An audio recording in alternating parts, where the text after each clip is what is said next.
Manipulation. How to persuade, influence, and manipulate people. Written by Amanda Grapes, Jaden Haywards, Christian Olson, and Norton Raven. Narrated by Joseph D. Weaver, Jason Burkhead, Matyas Job Gombos, and Stephen Lowe. Dark Psychology: How to Notice Manipulators and Psychopaths. Written by Amanda Grapes. Narrated by Joseph D. Weaver.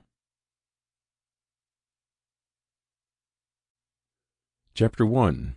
Being Persuaded into Doing Something. Being persuaded is something that happens to all of us at various times. The issue is that many of us later regret having actually been persuaded, and then we wish we were more competent at resisting the smooth talk of others. We live in a society that thrives on people's inability to resist persuasion. Whether that's your boss convincing you to stay late, a business that's marketing its new product, or your mother's tip not to get a nose ring, we are constantly assaulted with others' attempts to change our attitudes and behavior. However, vulnerability to persuasion can be a harmful thing. In our world, others tend to value their own interests more than yours, and that can lead to you buying things that you never wanted to, or giving in to requests that truly aren't fair. So instead of being convinced to act contrary to your own dreams and desires, let's talk about techniques that help you become invulnerable to others' control. Typically, we get ourselves into situations where we know the other person is going to try to encourage us, and in these cases, there are some steps you can take in advance to minimize their influence. First, you ensure you're well rested.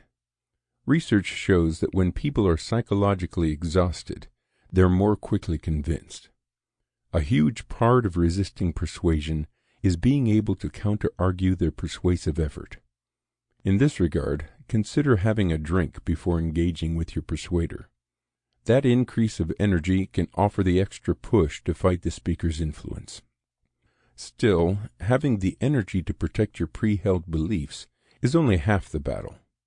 If you don't want to be persuaded, you need to be positive in the attitude you already hold.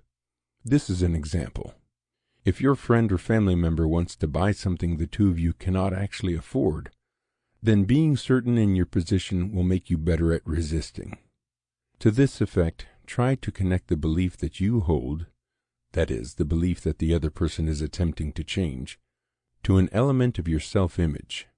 Here's an sample complete. Ready to continue?